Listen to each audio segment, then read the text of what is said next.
My Advance Auto Parts Victory Lap guest this week has never been to Victory Lane at his beloved Kingsport Speedway in Tennessee. He's Rick Pannell, and earlier this season, though, he set a record that in many ways, and in my opinion, exemplifies the true passion of short track racing. You see, on June 4th, Rick took the green flag in his 200th consecutive Kingsport feature event, and he joins me now. Rick, you are indeed one of the Iron Man. I can't call you the total Iron Man because the late, great Jack Ingram is the one that really holds that title. But you've really been at it for a while, man. Yes, sir. We've had a pretty good run. It's took 10 and a half years to get to this. And Robert Presley came over in 2011, rented the track for 3 years and got the place opened back up after it had been closed for 9 years. And when I heard about the track reopening, I was fortunate enough to still have all my stuff in my garage, all my tools, equipment, trucks, trailers, everything like that, including the race car. And we pulled it out of the garage and dusted it off and went right back to racing. When I say you're passionate about racing at Kingsport, can you help my listeners understand what that passion is like for a 60-year-old such as yourself? Well, I've been going to the track since the mid 60s. Not exactly sure when I was at my first race, but I know it opened up in around 65.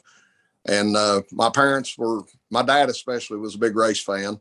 We never went to any of the big races other than the ones that they did have at Kingsport. Mm-hmm. 70 and 71, there was 3 races run there. Richard Petty won 2 of them, and Bobby Isaacs won the other one. And it's just been a lifelong passion. I was never able to really own my own car or anything like that. And then in 1997, I went and bought an old car out of Coburn, Virginia, where there was also another racetrack at the time. And I bought an $1,100 car, built my own engine, put some stuff out of my garage together, and went up there and raced and ran in the limited late models that year and finished 3rd in the points and in 1998. And it started there, and we ran that car till the end of the 2000 season. And I was able to buy the car that I currently have. Old Yeller, right? Old Yeller.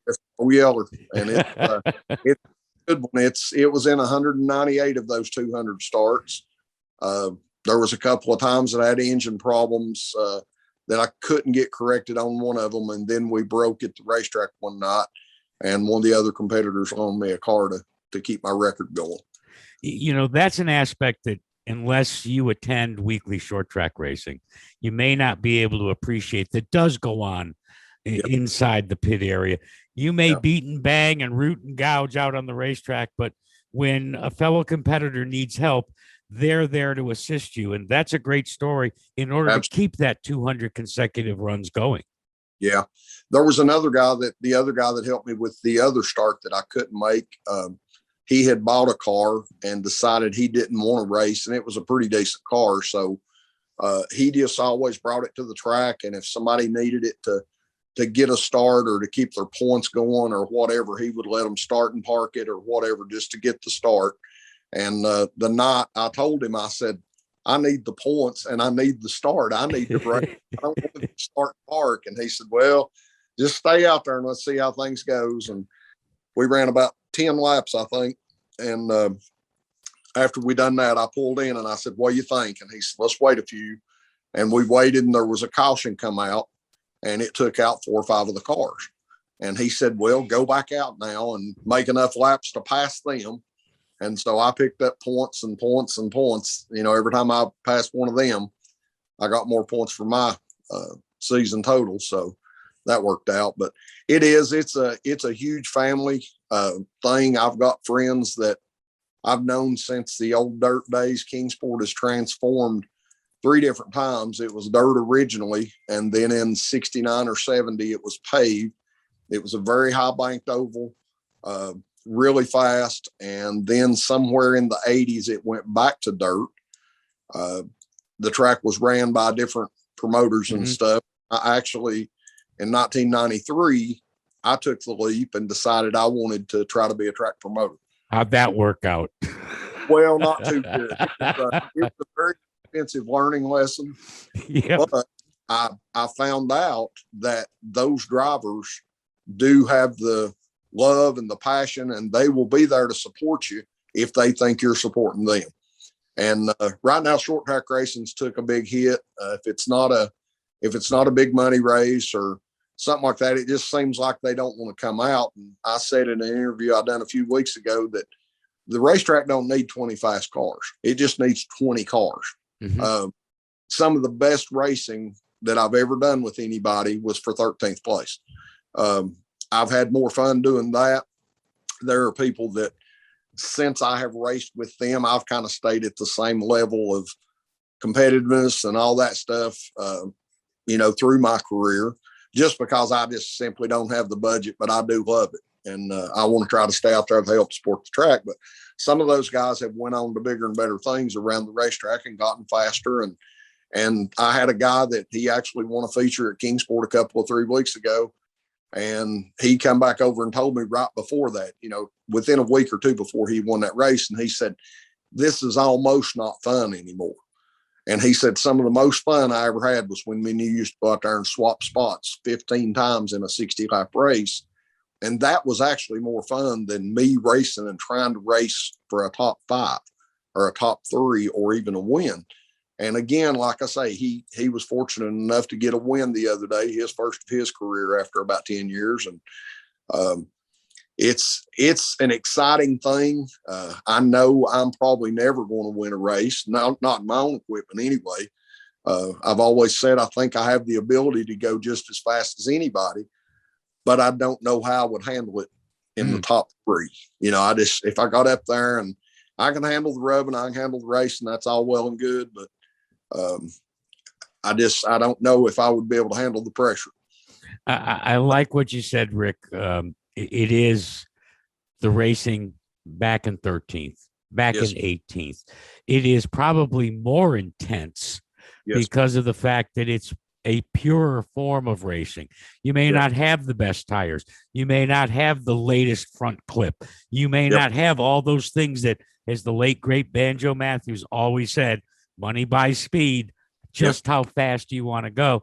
So it becomes more of a mano, driver to driver tussle with some pretty high horsepower late models. Yeah, it's pretty fun. And I'm running an old conventional built motor small block Chevrolet.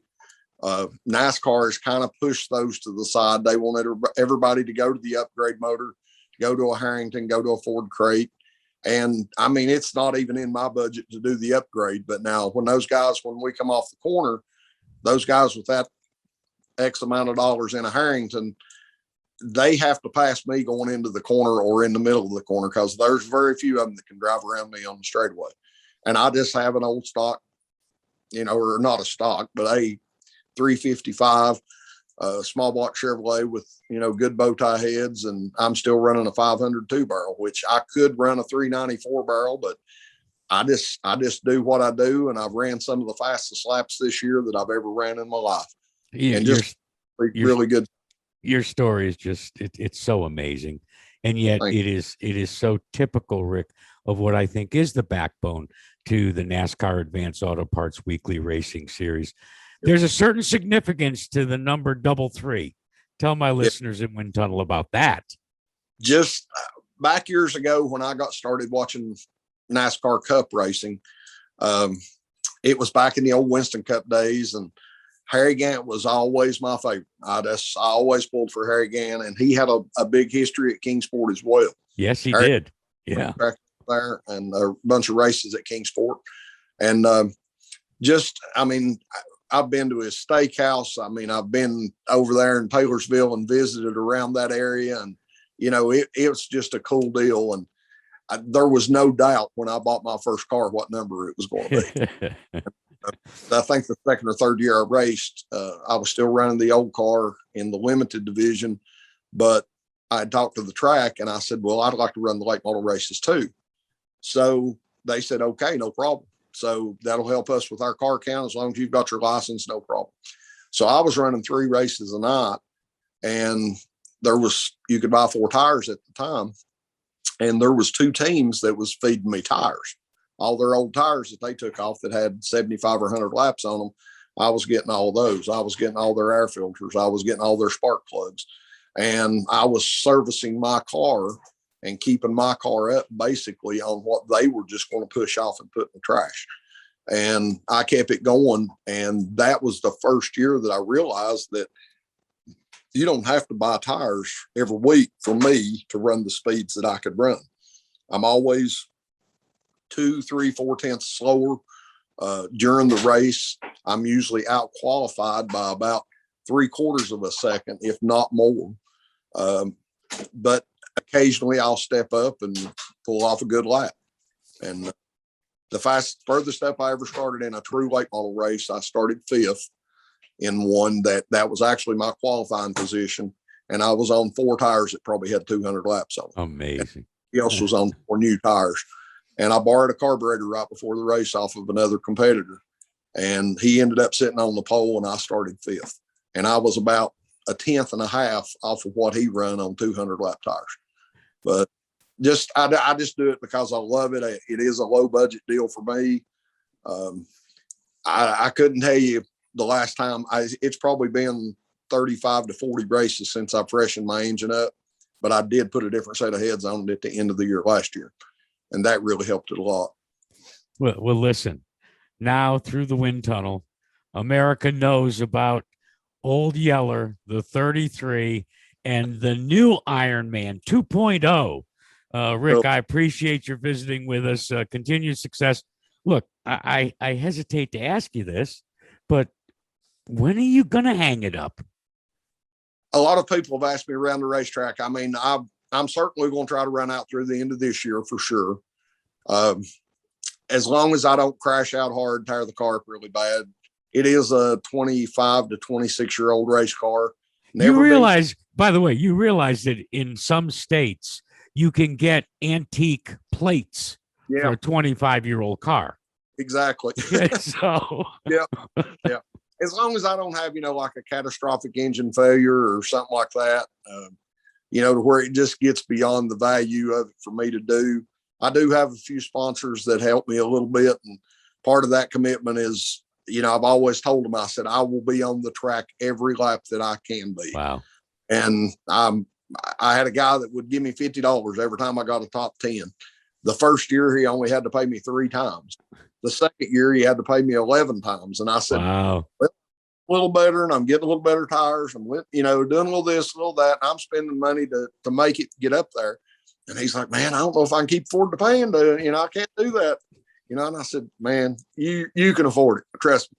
It's getting good advice, getting good attention.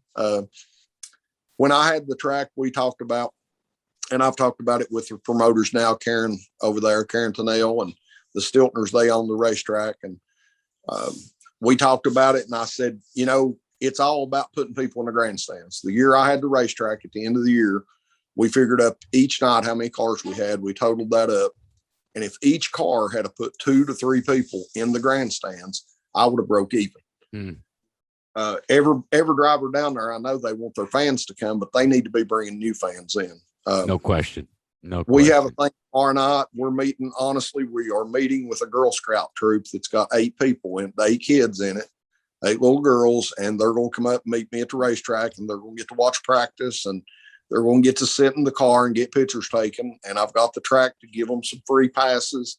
Their parents will get in free on Friday night. We're just wanting to put some new faces in the grandstands. And here in Kingsport, community has about 50,000 people in it. And there are people that live 2 or 3 miles away from this racetrack that do not even realize that it's there. And we just want to put the word out that place is open, and that's the best money you'll spend on a Friday night. There is no question, my friend, anytime that you can go to a short track with your family, with friends, it is the best that money can buy. Rick, continued success. I appreciate visiting with you, and keep Old Yeller running on the straight and narrow, okay? Thank you, sir. Appreciate you, Jack. Thank you, bud. Thank you, sir. That's Appreciate a wonderful story. Keep going thank after it, man. You made me feel try. old though when you started talking about Harry. Okay. Yeah. Man, Well, you know, I've been around it. Like I say, been around Kingsport for a long time, and it's yeah, just been you know, a lot of fun. no, and it's a great story. I'm glad I came across it, and I really appreciate you doing. Hope you had a good vacation. Yes, sir, we did. All right. Yeah, I forgot to say, my girlfriend Chris Gooch. I have an all-female pit crew, and she's the single woman that's on my pit crew. Oh But man, I just talked to a young kid up in Michigan, uh-huh. and his mother is his spotter. Yeah, I we said, have at Kingsport that do that. well, I'm just sitting there and I'm trying to imagine. Okay, it's one thing if you're like 19. Right. This kid is like 32 years old. Oh wow. Okay? You know, I'm not saying, but you know. Yeah. Right. So, hey, good luck Friday night, man.